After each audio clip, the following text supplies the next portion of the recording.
Cerita film ini dibuka dengan memperlihatkan seorang ibu rumah tangga bernama Connie. Dia tinggal bersama suaminya yang bernama Edward, dan seorang anak laki-lakinya yang bernama Charlie.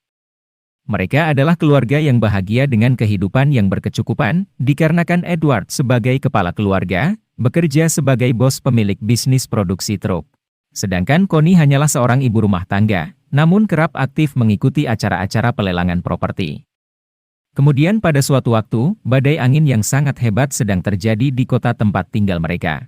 Di situ terlihat orang-orang cukup dibuat kelimpungan, termasuk di antaranya juga ada Connie, yang saat itu dia baru saja pulang dari membeli souvenir untuk sebuah acara ulang tahun. Akibat badai angin yang begitu kencang tersebut, Connie tiba-tiba tak sengaja bertabrakan dengan seorang pria muda bernama Paul, yang sedang membawa banyak buku.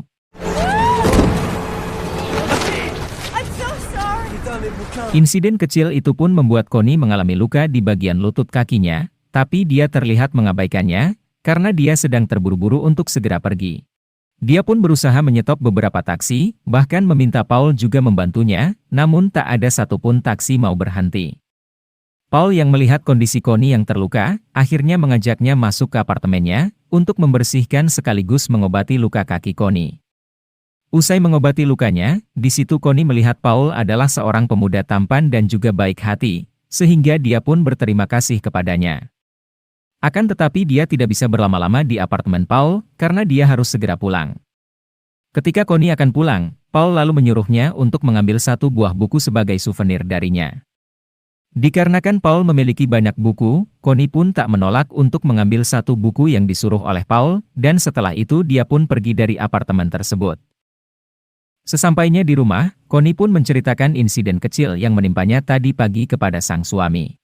Dia mengatakan jika ada seorang pria muda baik hati telah membantu mengobati lukanya, sehingga dia merasa berhutang budi kepadanya. Edward yang mendengar cerita istrinya, lantas menyuruhnya untuk mengirimkan pemuda itu sebotol minuman, sebagai tanda rasa terima kasih mereka kepadanya. Lalu pada malam harinya, Connie yang kepingin menikmati hubungan suami istri dengan suaminya, sayangnya Edward malah lebih fokus dan sibuk dengan kamera barunya, sehingga hal tersebut tampaknya membuat Connie menjadi merasa kecewa. Kemudian keesokannya, setelah mempersiapkan Charlie berangkat ke sekolah, Connie tak sengaja menemukan ada nomor telepon Paul di dalam buku yang diberikan kepadanya tempo hari. Hal tersebut membuat Connie semakin teringat kepada Paul, sampai akhirnya dia pun memutuskan untuk menelponnya menggunakan telepon umum di sebuah stasiun kereta api. Connie menelpon Paul karena dia ingin meminta alamatnya, guna mengirimkannya sebotol minuman sebagai tanda terima kasih atas pertolongannya kemarin. Bukannya memberikan alamat rumahnya, si Paul malah merayu Connie dan menyuruhnya langsung datang ke rumahnya. Mendengar perkataan Paul seperti itu, Connie pun tak menolak dan dia lantas pergi ke apartemen Paul sambil membawakannya sebotol minuman. Sesampainya di apartemen, Paul pun langsung menyambut Connie dengan membukakannya pintu. Awalnya Connie merasa ragu ingin masuk, tapi lagi-lagi setelah dirayu Paul, dia pun akhirnya mau masuk dan Paul bergegas melepaskan mantelnya Connie. Setelah menyajikan Connie secangkir kopi, Paul kemudian mulai berani memegang tangan Connie, untuk mengajarinya cara membaca buku khusus untuk tunanetra.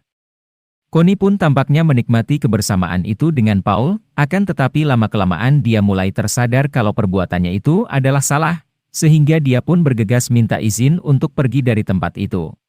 Selepas dari tempat Paul itu, Connie kemudian pergi ke kantor suaminya untuk memberikan sebuah kejutan. Di sana dia juga bertemu dengan teman sekaligus karyawan suaminya yang bernama Bill. Ketika Bill telah keluar dari ruangan Edward, Connie pun memberikan hadiah untuk suaminya sebuah baju, dengan harapan agar Edward bisa lebih menyayanginya, dan memberikan perhatian lebih kepadanya. Namun baru saja niatnya itu disampaikan, Edward malah kembali menunjukkan kesibukannya di depan Connie, sehingga hal tersebut tampaknya membuat Connie jadi kecewa. Hari berikutnya, Connie kembali mendatangi apartemen Paul, dan di sana mereka pun mulai saling mengenal lebih dekat satu sama lain, hingga akhirnya mereka memutuskan untuk berdansa. Mereka berdua pun menikmati dansa itu, bahkan semakin lama terlihat Paul dan Connie juga semakin mesra. Namun kemesraan mereka tiba-tiba harus terganggu dengan bunyi panggilan telepon dari Edward kepada Connie. Connie lantas tersadar, dan kembali merasa kalau perbuatannya dengan Paul adalah sebuah kesalahan. Sebab bagaimanapun Connie adalah seorang istri dan juga ibu rumah tangga, yang tidak seharusnya melakukan dansa dengan laki-laki lain. Untuk itu Connie pun bergegas minta izin untuk pergi dari apartemen Paul. Akan tetapi dikarenakan mantelnya ketinggalan, dia pun berniat kembali untuk mengambilnya, tapi Paul dengan sigap justru langsung memeluk dan menggendong Connie ke tempat tidurnya. Di sana mereka pun akhirnya memulai perselingkuhan itu dengan melakukan perbuatan terlarang, yakni bercocok tanam dengan istri orang lain. Setelah melakukan perbuatan terlarang bersama Paul, terlihat Connie hanya bisa menangis bahagia di kereta api, sambil membayangkan kejadian yang baru saja dia lakukan. Sementara itu, Edward yang baru pulang bekerja berbicara dengan seorang temannya, untuk memastikan apakah Connie istrinya telah berbicara dengannya tentang pembelian saham miliknya. Temannya itu pun mengatakan jika dia tidak pernah bertemu apalagi berbicara dengan Connie. Mendengar perkataan temannya itu, Edward pun terlihat sedikit merasa gelisah sambil bertanya dalam hati, apakah Connie telah membohonginya. Keesokan harinya, Connie kembali menemui Paul dan melakukan hubungan terlarang tersebut bersama dengan Paul, bahkan Connie yang sudah candu dengan rudal Paul, mulai melupakan tugas dan tanggung jawabnya sebagai seorang istri dan juga ibu. Mereka juga bahkan mulai berani tampil ke ruang publik saat makan siang bersama, usai mereka melakukan cocok tanam. Di tempat itu tak tanggung-tanggung Paul dan Connie juga memperlihatkan kemesraan mereka di depan orang banyak, tanpa mengkhawatirkan jika suaminya bisa saja melihat kelakuan mereka berdua. Akan tetapi yang namanya hubungan terlarang atau perselingkuhan, pasti saja akan ada sebab musabab mereka untuk ketahuan, seperti saat itu kelakuan Connie dan Paul tersebut tak sengaja dilihat oleh Bill, teman sekaligus karyawan Edward yang tadi. Keesokannya Edward yang mulai merasa hubungannya dengan sang istri makin merenggang, lalu mencoba merekatnya kembali dengan mengajak Connie untuk makan siang bersama. Namun Connie malah menolak ajakan suaminya, dengan beralasan jika hari itu dia ada jadwal untuk pergi perawatan ke salon. Edward pun tidak bisa memaksa Connie, dan akhirnya dia pun memutuskan berangkat bekerja. Akan tetapi ketika telah di kantornya, dia yang sudah menaruh kecurigaan kepada istrinya, lantas menelpon pihak salon yang akan dikunjungi istrinya tersebut. Edward menanyakan apakah di salon itu ada jadwal untuk wanita bernama Connie atau tidak, dan pihak salon itu pun menjawab tidak ada. Di tempat berbeda, ketika Connie sedang berjalan menuju ke apartemen Paul, dia justru tiba-tiba dikejutkan oleh kehadiran dua orang temannya yang tak sengaja lewat di depannya. Situasi itu pun membuat Connie jadi grogi, terlebih ketika kedua temannya itu mengajaknya makan siang, dan dia tak bisa menolak sehingga dengan terpaksa menunda niatnya pergi ke apartemen Paul. Setelah berada di dalam kafe yang lokasinya tepat berada di depan gedung apartemen Paul, Connie pun langsung menelpon Paul untuk memberitahunya untuk menunggu sebentar. Namun betapa terkejutnya Connie, pasalnya tak lama kemudian Paul malah datang menyusulnya ke kafe tersebut. Tak lama berada di situ, Paul kemudian pergi ke toilet sambil memberi kode untuk Connie. Menyadari ajakan Paul itu, Connie pun lantas izin kepada kedua temannya untuk pergi ke toilet. Ketika mereka telah bertemu di toilet, Paul pun langsung menggerayangi tubuh Connie, hingga akhirnya untuk kesekian kalinya mereka pun bercocok tanam di dalam toilet tersebut. Singkat cerita, setelah selesai melakukan hubungan terlarang tersebut, Connie pun kembali lagi bersama teman-temannya, sedangkan Paul memutuskan meninggalkan kafe itu. Salah satu teman Connie yang bernama Tracy, saat itu kemudian menasehati sekaligus memperingatkan kedua temannya yang sedang bersamanya itu, agar mereka menghindari yang namanya perselingkuhan, karena perbuatan terlarang tersebut hanya akan mendatangkan petaka suatu saat nanti. Mendengar perkataan Tracy seperti itu, awalnya membuat Connie tampak ketakutan, namun setelah kembali bersama Paul lagi, dia seolah tak peduli lagi untuk berbuat kesalahan, sehingga untuk kesekian kalinya lagi, dia bersama Paul melakukan hubungan badan di apartemen Paul. Kedua orang ini sepertinya memiliki kebutuhan biologis sangat tinggi, sebab baru saja mereka selesai melakukannya di toilet cafe, dan berselang tak lama lagi mereka kembali melakukannya. Sementara itu di tempat kerjanya, Edward tiba-tiba memutuskan untuk memecat Bill, karena dia menganggap kalau Bill telah mengkhianati urusan bisnisnya. Melihat sikap Edward seperti itu membuat Bill sangat kecewa, sehingga dia pun mengingatkan Edward untuk mengurus istrinya dengan baik. Dalam hal ini Bill sebenarnya ingin memberitahu Edward kalau dia pernah melihat Connie istrinya bersama laki-laki lain, namun karena situasi yang tidak memungkinkan, dia pun cukup mengingatkannya saja. Setelah mendengar perkataan Bill, Edward bagaikan tertampar dan begitu terkejut, sehingga untuk itu dia kemudian menyuruh seorang detektif swasta untuk mengawasi semua aktivitas istrinya saat di luar rumah, dan mencari tahu apa yang sebenarnya dilakukannya. Keesokan paginya, saat Edward berangkat keluar kota untuk sebuah bisnis, Connie pun memanfaatkan kesempatan tersebut untuk pergi bersama Paul sang selingkuhannya, untuk menonton ke bioskop dan bercocok tanam lagi di tempat itu. Kemudian ketika mereka telah selesai, dan sedang berjalan berduaan di jalan, Connie dan Paul pun tidak menyadari ternyata detektif sewaan Edward sedang memotret mereka berdua. Berselang beberapa waktu, detektif itu pun melaporkan hasil investigasinya kepada Edward. Dia memberikan bukti foto-foto perselingkuhan Connie bersama seorang pria muda bernama Paul. Tak hanya itu, detektif itu juga memberikan identitas lengkap dengan alamat tempat tinggal Paul kepada Edward. Edward yang baru mengetahui ternyata istrinya selama ini telah selingkuh, terlihat begitu terkejut dan sangat marah bercampur kecewa jadi satu dalam hatinya. Keesokannya Connie yang mulai sadar dengan kesalahannya, berniat ingin menyudahi perselingkuhannya dengan Paul. Namun ketika dia baru saja mendekati apartemen Paul, dia justru melihat Paul jalan bersama wanita lain, dan masuk ke sebuah toko buku. Setelah mengikuti dan benar-benar memastikan pria itu adalah Paul yang sedang bermesraan dengan wanita lain, Connie sontak begitu marah dan segera melabrak mereka berdua.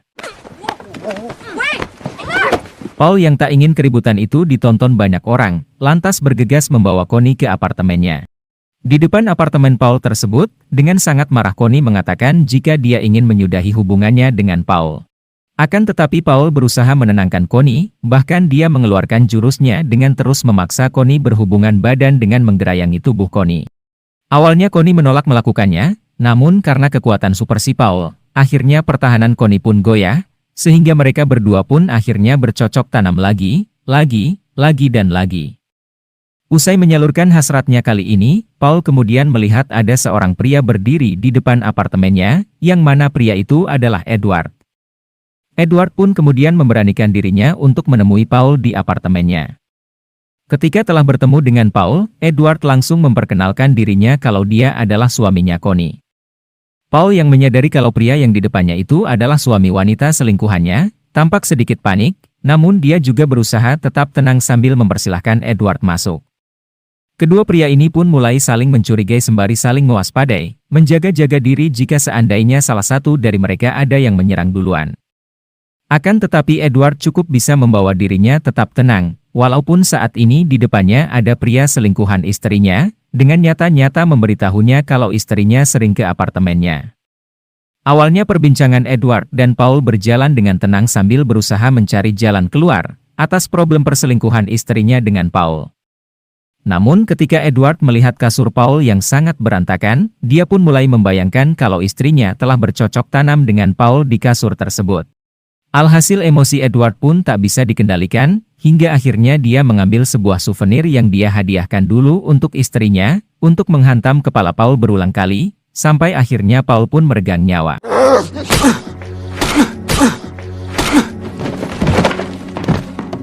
Setelah menghabisi nyawa Paul, Edward mulai kebingungan harus berbuat apa selanjutnya.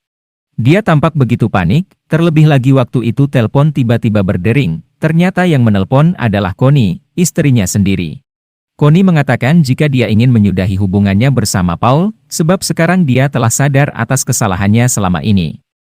Edward yang mendengar langsung pengakuan istrinya lewat telepon itu, lantas membuatnya optimis jika dia telah melakukan sesuatu yang wajar terhadap Paul. Dia pun segera mulai membersihkan semua jejak-jejak kejahatannya di apartemen itu, termasuk menghapus semua bukti percakapan telepon istrinya yang tersimpan di telepon milik Paul. Setelah semuanya beres, Edward pun bergegas membawa mayat Paul ke dalam mobilnya, dan selanjutnya pergi untuk membuangnya ke tempat pembuangan akhir pada tengah malamnya. Singkat cerita, 2 minggu kemudian 2 orang polisi mendatangi rumah Edward dan Connie. Di sana mereka memberitahu Connie tentang hilangnya seorang pemuda bernama Paul dari apartemennya sejak 2 minggu yang lalu. Polisi tersebut ternyata mendapat laporan dari wanita yang mengaku sebagai istrinya Paul. Di sini ternyata mulai ketahuan bahwa Paul juga ternyata sudah memiliki istri, sehingga bisa dikatakan kedua pasangan yang berselingkuh ini sama-sama telah mengkhianati suami dan istri mereka masing-masing. Mendengar penjelasan dari Pak Polisi tersebut, terlihat raut wajah dari Connie mulai cemas, namun dia membantah kalau dirinya hanya mengenal Paul sebatas pelanggan yang membeli bukunya. Kemudian ketika mereka sedang makan, Charlie memberitahu ayahnya jika ada 2 polisi telah datang ke rumahnya. Namun Connie enggan mau membahas kenapa polisi sampai mencarinya, karena dia takut salah menjawab dan bisa menyebabkan perselingkuhannya dengan Paul diketahui, padahal Edward sendiri sudah mengetahui perihal perselingkuhannya itu. Berselang beberapa hari, kedua polisi yang tempo hari datang lagi ke rumah Edward dan Connie. Polisi-polisi itu kemudian memberitahukan mereka kalau Paul telah ditemukan, namun dalam kondisi telah meninggal dunia. Connie pun sontak terkejut bukan main mendengar kabar duka tersebut, dia tak percaya kalau pria yang menjadi selingkuhannya itu tiba-tiba saja telah tiada. Polisi yang mencurigai adanya keterlibatan Connie, lantas mulai mencecarnya dengan berbagai pertanyaan yang menyudutkan Connie. Edward yang mendengar pertanyaan polisi menyudutkan istrinya, lantas membela istrinya. Sebab dia pun juga takut kalau Connie akan terlibat dalam kejahatan yang justru diperbuatnya. Ketika polisi-polisi itu telah pergi, Connie pun terlihat menangis begitu sedihnya memikirkan Paul, si mantan selingkuhannya tersebut. Kemudian pada suatu hari, Connie yang sedang mencuci pakaian suaminya di tempat laundry, tak sengaja menemukan beberapa bukti foto-foto perselingkuhannya bersama Paul, yang ada di dalam saku mantelnya Edward. Connie pun begitu terkejut karena dia baru mengetahui ternyata perselingkuhannya dengan Paul selama ini, sebenarnya telah diketahui oleh Edward. Sejak saat itu Connie pun mulai canggung di depan suaminya, yang rupanya selama ini telah mengetahui perbuatannya di belakang, terlebih lagi ketika malam hari saat mereka sedang berkumpul bersama teman-teman mereka, Connie malah terus saja memikirkan hal tersebut. Hingga pada akhirnya Connie memberanikan dirinya untuk berbicara dengan Edward tentang masalah perselingkuhannya dengan Paul. Di situ dia juga mulai mengetahui kalau suaminya lah yang telah membunuh Paul, dan itu semua Edward lakukan demi menjaga keutuhan rumah tangga mereka berdua, dan masa depan anaknya. Setelah melampiaskan semua keluh kesah, dan semua rahasia yang sama-sama mereka simpan selama ini, kedua pasangan ini pun saling menangisi atas apa yang telah terjadi. Lalu ketika Edward bersama putranya sedang bermain piano, di sebelahnya Connie juga sedang melihat foto-foto kebersamaan mereka bersama anak tercinta. Di situ dia kemudian dikejutkan dengan souvenir yang pernah dia berikan kepada Paul malah berada di rumahnya. Edward ternyata membawa pulang souvenir itu setelah dia pakai untuk membunuh Paul, karena di dalam souvenir tersebut ada pesan istimewa yang dia tulis untuk istrinya. Connie pun tak kuat menahan sedihnya, karena dia baru benar-benar menyadari jika suaminya adalah pria yang sangat menyayanginya selama ini, tapi dengan teganya Connie justru berselingkuh di belakangnya. Setelah semua kekacauan yang dibuat Connie selama ini, dia akhirnya mulai sadar akan kesalahannya telah membuat suami dan anaknya menjadi korban. Dia pun kemudian membakar bukti foto-foto perselingkuhannya dengan Paul itu. Sembari menyesali perbuatannya, dia berpikir jika seandainya saja dia menolak masuk ke apartemen Paul saat itu, maka kekacauan itu tidak akan pernah terjadi. Namun sayangnya nasi telah menjadi bubur, di mana penyesalan selalu datang di akhir. Hingga suatu ketika, Edward yang mendengar bunyi sirine polisi di sekitar rumahnya, berniat ingin menyerahkan dirinya kepada polisi.